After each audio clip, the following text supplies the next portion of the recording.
Maganbhai Rakholiya, Khalipur road, Joshipura. મંજૂરી બાબતે અમે બધા બિલ્ડરો ભાઈઓ ભેગા થઈને આવ્યા છીએ. જૂનાગઢમાં ખાવા પીવા માટે એક જ આ ધંધો, બીજો તો કોઈ બિઝનેસ છે નહીં. ગવર્મેન્ટે કંઈ નવું આયોજન કર્યું નથી. આ બબે બ્લોક બાંધીએ છીએ વર્ષો થયા, તો એમાં બબે 3 પાર્ટનરો હોય છે. તો એમાં આ લોકો માનો 10 મહિના જે મજૂરી બાબતે બધું બંધ રાખેલ છે. તો મજૂર વર્ગ બિલ્ડર લોકો બધા કરશે શું? બિઝનેસો શું કરવાના? આવકનો સ્ત્રોત તો કંઈ નથી, બધા વ્યાજના ચક્રે ચડી ગયા છે. હવે સરવાળે સમય જતાં કરવાનું શું એમ? આપના હિસાબે કોના કારણે બંધ છે? એ આ ઉપલા નેતાઓના કારણે. ક્યાં પ્રોબ્લેમ છે ખબર નથી, કેના દબાણથી રોકાયેલું છે ખબર નથી.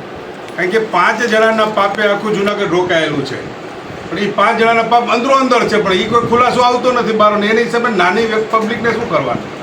એની હિસાબે બધા એટલે રોકાઈ ગયેલા અને ફિટ થઈ ગયેલા. આપણે મજૂર વર્ગ અમે બધાને જવાનું ક્યાં? ધંધો શું કરશું? આવી અમારી વિનંતી છે. બને એટલું વહેલું ફટાફટ ચાલુ થાય એવી અમારી નમ્ર અપીલ છે. એની કેપેસિટી ધરાવતા અમે તો શું કહે કે એની આગળ તો અમે હાવ નાના ગણાઈએ, એની આગળ તો અમે નાના પડીએ ને સાહેબ. એટલે એના માટે અમારે કંઈ કેવું નકામું છે.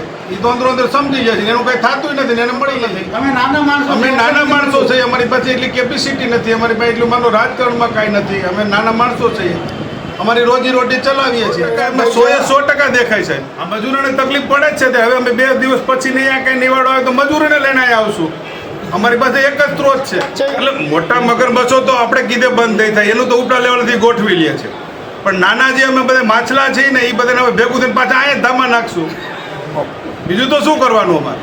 આંદોલન